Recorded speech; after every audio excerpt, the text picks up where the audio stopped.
Today on VintageVerse, we're looking at 10 films the UK tried to erase. Burning nuns, banned exorcisms, and a prison film so brutal the BBC refused to air it. Not foreign imports. These were made in Britain. Censored, buried, banned, yet somehow the footage survived. What's left still shocks. Prey 1977 comes in quiet, almost too quiet. Two women in a country house, already on edge, then a man appears from the woods, says he's stranded. You wait for the usual thriller setup, except this one veers off. Way off. The guy isn't just odd, he's not from here. Not this town, not this planet. Barry Stokes plays him with this twitchy, animal energy, like he's mimicking being human but getting it slightly wrong.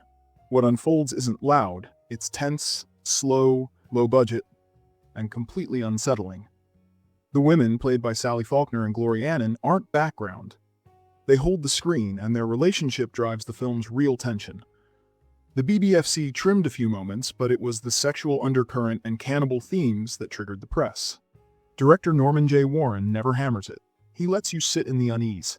No music cues, no release. Just this creeping sense that you're watching something private. And it might not end clean.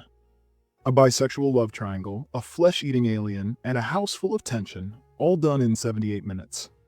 One of the coldest little British sci-fi horrors ever made. Virgin Witch, 1972. You don't go into this one for the story. Two sisters head to a countryside modeling gig and walk straight into a coven. The setup is softcore, all gauze and skin. But underneath the nudity, there's ritual. Power. Initiation. The BBFC took one look and shut it down, outright rejected, no certificate, no release. Only a handful of London councils let it screen at all, and only after local cuts. It floated around on tape anyway, passed around because of the title, but remembered because of the mood. It's not scary, but it's weirdly committed. Everyone's playing it straight, even as the robes come out and the bodies pile up. The mix of sex and witchcraft made it unpalatable to the censors, especially wrapped in this much low-budget confidence. Feels more like a dare than a horror film. A banned relic with just enough nerve to earn its legend.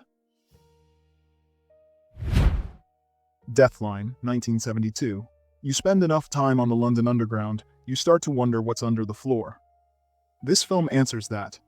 And it's not rats. It's the last inbred survivor of a forgotten Victorian work crew, sealed in the tunnels, feeding on commuters, moaning one phrase over and over, "Mind the doors." They called it Deathline in the UK. In the US, it was retitled Raw Meat, as if that covered what's really going on here. You get cannibalism, sure, but the tone's colder than that. Rot. Desperation. Every frame feels starved. Donald Pleasance plays the lead inspector, grimy, bitter, running on cigarettes and sarcasm.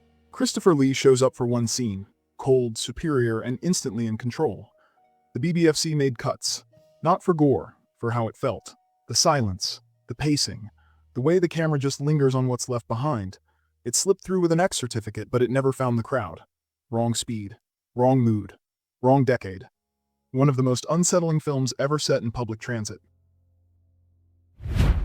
Killer's Moon, 1978. You start out thinking it's a standard public information film, bus full of schoolgirls, Lake District backdrop, that slow sense of nothing much happening. Then the night turns. Four men appear from the woods, patients from a nearby asylum, high on experimental LSD, convinced none of this is real. They move through the story like it's a bad dream, and for the girls that's exactly what it becomes. What follows isn't subtle. Scenes of violence are set against cheerful music. Dream logic gets used as an excuse for whatever comes next. It's not just the blood, it's the offhand way the worst moments happen. The film looks rough, shot fast and cheap. No gloss, no safe ground. Censors cut out the harshest scenes, but the damage was already done. Local councils pulled it from cinemas. Teachers wrote angry letters, and it landed on every watch list going. Killer's Moon never felt like a proper warning or even a straightforward horror movie. It's jagged, awkward, and refuses to play by any set of rules. Somehow that makes it stick. Part cautionary tale, part waking nightmare. Not comfortable, not polished, just the kind of film you remember next time your bus breaks down after dark. House of Whipcord, 1974. There's nothing cozy about this country house. A runaway model steps inside and finds herself sentenced. No courtroom, just a handful of fanatics dishing out their own warped version of justice. No trial, no escape, just rules and punishment, both getting stricter the longer you watch. Director Pete Walker built his reputation by poking at British hypocrisy, and House of Whipcord is where he made it personal. Old-school morality becomes a weapon here. Discipline is just another word for cruelty. Every flogging, every punishment is delivered with the kind of calm that makes it more unsettling than gore ever could. The film came out at a time when British horror was pushing boundaries, but few pushed as hard. Councils from Manchester to Bournemouth pulled it from screens after a single weekend, sometimes mid-run. The BBFC hacked it up, taking the whip out of whipcord, but not the threat. Despite the cuts, it found an audience: bootleg tapes, midnight screenings, word of mouth. It's part of that wave of British exploitation films that challenge not just censors, but the whole idea of who gets to decide what's decent. Watch it now, and it's still a gut punch. Less a scare, more a dare. A cold, brutal slice of sex horror that punished the audience almost as much as its characters. Frightmare, 1974. It starts harmless, an ordinary English cottage, rain outside, tea on the stove. Then the camera lingers and you notice something's off. An old woman, soft-spoken and smiling, quietly prepping her next victim. The shock isn't just the violence, it's the way it creeps into the space between ordinary moments. This is also a Pete Walker film.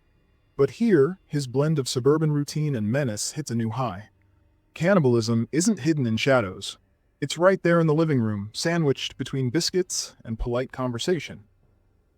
The censors locked in on the infamous drill scene, cutting what they could, but still fielded years of calls for a total ban. For a long time, uncut copies were underground currency, passed around on grainy VHS tapes at horror marathons. That didn't hurt its reputation. If anything, it sealed it.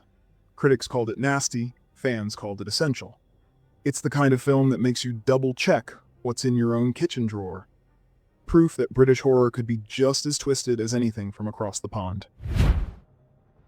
Exposé, 1976. Not many films get dragged into court. This one did, more than once. On the surface, it's a country cottage drama. A writer fighting his own mind, an unpredictable house guest, isolation settling in. But there's something rotten underneath. Violence that doesn't explode, it seeps in.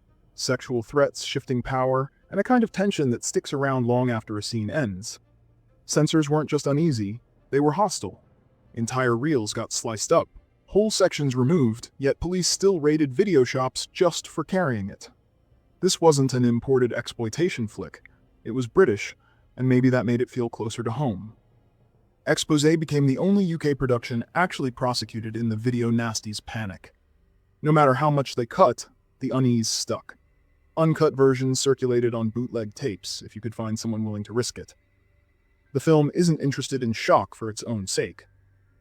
It's about the ugliness of people trapped together, and the point where the line between victim and aggressor disappears. There's no comfort here. Just a cold, disturbing streak that earned every bit of its infamy. The only UK nasty that got nailed, and it earned every second of its reputation. Sam Peckinpah blew the doors off British cinema in 1971. Straw Dogs didn't just land, it hit hard, tearing into Britain's carefully kept sense of control and order. The setup is plain. Dustin Hoffman plays a quiet, analytical American who moves to rural England with his young wife Amy, Susan George just 21 in her most controversial role. The locals are hostile. The tension builds. You can feel it pressing in. Then comes that scene. The rape sequence so tangled and uncomfortable, the British Board of Film Classification banned the film outright. British censors hacked at it, then yanked it from shelves in the early video era. For years, the uncut version lived in imports and bootlegs. Critics, MPs, campaigners, they all took a side. Was Peckinpah examining violence or indulging it? When the full version finally surfaced in 2002, the arguments didn't stop. The discomfort stayed. What makes Straw Dogs difficult isn't the blood, it's the shift. Peckinpah strips the calm away scene by scene, until Hoffman's character isn't thinking anymore, he's surviving. The final siege turns his home into something brutal and unforgiving. It's not about right or wrong, it's about what's left. Still one of the most disturbing British films ever made, and every bit as hard to shake. Scum didn't just get banned, it got dragged through the mud, ripped apart by censors, and fought over in court. You're in a borstal, a prison for kids, and there's no sugarcoating. Violence isn't a symptom, it's the system. Racism, rape, no gloss, no fade out. Ray Winstone's Carlin dominates the screen, quiet, coiled, dangerous, while Mick Ford and Phil Daniels give you the other faces of survival inside. The BBC made it, then pulled it before broadcast. Too hot to show. The theatrical cut? Butchered by the British Board of Film Classification. Didn't matter. MPs demanded a national ban, the press tore into it, and the public lined up on both sides. What lands hardest is how it's filmed. Tight, unblinking, stripped of any comfort. No soundtrack to soften the blows. No moral voice telling you how to feel. Just survival, ugly, bare, and transactional. The legal fights that followed weren't about art. They were about whether Britain could even admit this was happening. And that's why it stung. The sound of a metal tray slamming on concrete still lingers after the credits. One of the most unflinching portraits ever made of Britain's juvenile prison system, exposing the brutality, the politics, and the human cost no one wanted to talk about. The Devils, 1971. Street crowds. Nuns convulsing. A priest on trial in the open air. Then the context. Loudon, 17th century. A real case, not fiction. Directed by Ken Russell, it shows church and state working in unison. Based on Aldous Huxley's account and John Whiting's play, filmed on Derek Jarman's stark white sets that frame rituals as public theater and executions as spectacle. Oliver Reed plays Father Grandier, confident, resistant, and unwilling to bend to authority. Vanessa Redgrave makes Sister Jean calculating and relentless, her fixation turned into formal accusation. The BBFC ordered major cuts before granting an X certificate. Several local councils banned screenings. Warner Brothers, the distributor, has never supported a full restoration. The complete version remains unreleased in the UK. What is left is still direct and uncompromising. It examines how institutions use faith to remove a political threat in full public view. Ceremonies operate as official declarations. Mass emotion is directed from above. Punishment is not a consequence. It is the purpose. One of the most censored films in British history. Over 50 years later, it remains unavailable in its intended form. Some films were banned, others were buried, but they never disappeared. Hit subscribe for more lost, banned, and unforgettable cinema, only on VintageVerse. Watch what they tried to erase.